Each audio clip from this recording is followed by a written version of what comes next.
نحمدہ ونصلی ونسلم علی رسولہ الکریم اما بعد فاعوذ باللہ من الشیطان الرجیم بسم اللہ الرحمن الرحیم۔ یہ 95 ہجری کی ایک بابرکت شب کی بات ہے کہ بصرہ کے ایک نیک سیرت شخص جناب شیخ اسماعیل علیہ السلام کے گھر بیٹی کی ولادت ہوئی۔ چونکہ 3 بیٹیاں پہلے بھی موجود تھی اس لیے نو مولود کا نام رابعہ رکھا گیا۔ اس نام رکھنے کی وجہ یہی تھی کہ حضرت رابعہ بصری رحمۃ اللہ علیہ سب بہنوں سے چھوٹی اور چوتھی بہن تھی۔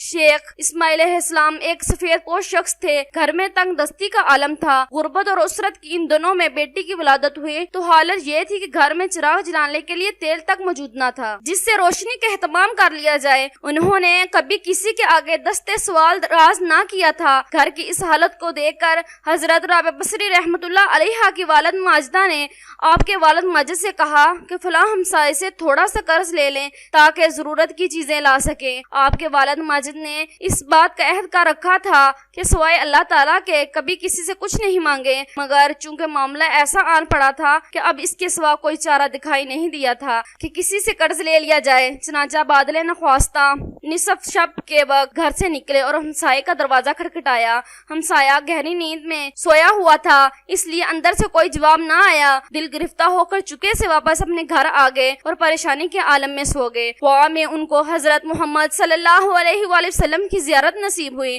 حضور پاک صلی اللہ علیہ وسلم نے ارشاد فرمایا، اے اسماعیل دل گرفتہ نہ ہو اور غم نہ کر، تیری یہ بچی جو آج پیدا ہوئی ہے مقبول بارگاہ الہی ہوگی، اس کی روحانی فیض سے دنیا کو فائدہ پہنچے گا اور میری امت کے ہزاروں لوگ اس کی دعا اور شفاء سے بچے جائیں گے۔ اگر تم اپنی غربت کی وجہ سے دل گرفتہ ہو تو پھر صبح کے وقت اٹھ کر بصرہ کے حاکم عیسیٰ زروان کے پاس جانا اور میری طرف سے ایک خط لکھ لینا اور کہنا کہ تم ہر رات کو 100 بار درود پاک کا تحفہ بھیجتے ہو اور جمعرات کو 400 بار۔ اس دفعہ تم جمعرات کو درود پاک پڑھنا بھول گئے ہو، اس لیے اس کے کفارے میں 400 دینار حاملے رقیہ کو دے دو۔ حاکم بصرہ نے جو دینار ملیں گے اس کو خرچ کر لینا۔ حضرت رابعہ بصری رحمۃ اللہ علیہ کے والد ماجد جب نیند سے بیدار ہوئے تو رات کے خواب کے بارے میں سوچتے ہوئے آنکھوں میں خوشی کے آنسو آ گئے۔ حضور پاک صلی اللہ علیہ وآلہ وسلم کی زیارت کی سعادت حاصل کرنے کو اپنی خوشی بختی کا خیال کیا اور اس خیال کے آتے ہی دل پر رقت طاری ہو گئی۔ خوب روئے اور پھر جب سکون قلبی ہوا تو خط لکھا اور بصرہ کے حاکم کے محل پر جا پہنچے۔ دربان کو خط دیا تاکہ وہ حاکم بصرہ تک پہنچا دے۔ دربان خط لے کر حاکم بصرہ کے پاس آیا۔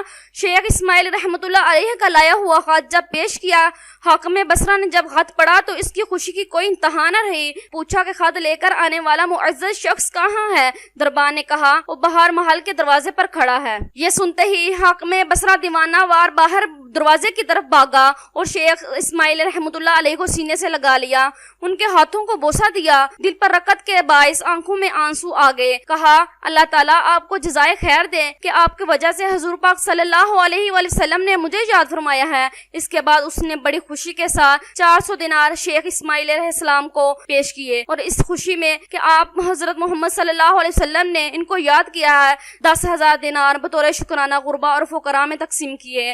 اگلے دن بذات خود حضرت رابعہ بصری رحمۃ اللہ علیہ کے گھر حاضری دی اور بڑی عقیدت اور مسرت کا اظہار کرتے ہوئے وہاں سے رخصت ہوا۔